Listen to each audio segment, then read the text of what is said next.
Գիրք Ամովս, գլուխ 8. Այսպես ցույց տվավ ինձ Տեր Եհովան. եւ ահա մի կողով ամառային պտուղ, եւ ասեց. դու ինչ ես տեսնում, ով Ամովս? Եվ ես ասեցի. մի կողով ամառային պտուղ, եւ Տերն ինձ ասեց. վերջը եկել է իմ Իսրայել ժողովրդի վրա, այլևս չեմ անցկենա մյուս անգամ նրա մոտով, եւ պիտի ողբան տաճարի երգերը այն օրը, ասում է Տեր Եհովան. շատ դիակներ, ամենտեղ ձգված, լուր. Լսեցեք այս, ով դուք տնանքին կլանողներ եւ երկրի աղքատներին փչացնելու ցանկացողներ, որ ասում եք.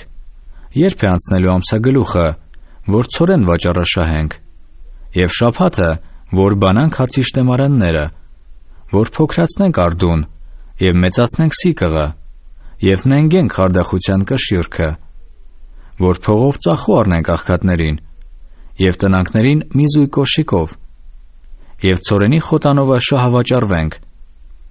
Տերը երդում արավ Հակոբի մեծ վայելչությունովը, թե նրանց բոլոր գործերը հավիտյան չեմ մոռանալու. միթե այս բանի վրա երկիրը չի դողա, եւ սուգ բռնի ամեն նրանում բնակողը, եւ վեր պիտի գնա Նեղոսի պես նրա ամենը, եւ պիտի քշվի եւ ոռոգվի Եգիպտոսի Նեղոսի պես. եւ այն օրը պիտի լինի, ասում է Տեր Եհովան, որ արեգակը մար եմ մտցնելու կեսօրին, եւ խավարեցնելու եմ երկրի համար լույսօրին, եւ ձեր տոները պիտի սուքի դարձնեմ, եւ ձեր բոլոր երգերը ողբի, եւ ամեն մեջքի վրա քուրձ պիտի դնեմ, եւ ամեն գլխի վրա կնտություն, եւ պիտի անեմ ինչպես մեկ հատիկի սուգ, եւ նրա վախճանը դառնության օրվա պես.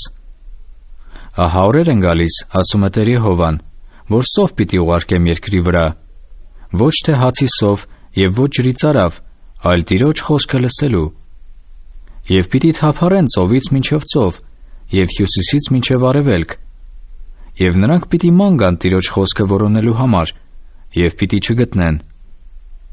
այն օրը պիտի նվաղեն գեղեցիկ կույսերը եւ երիտասարդները ծարավով, որոնք երդնում են Սամարիայի հանցանքովը եւ ասում. կենդանի է քո Աստվածը, ով Դան, եւ կենդանի է Բերսաբեի ճանապարհը. նրանք պիտի ընկնեն եւ այլևս վեր չկենան.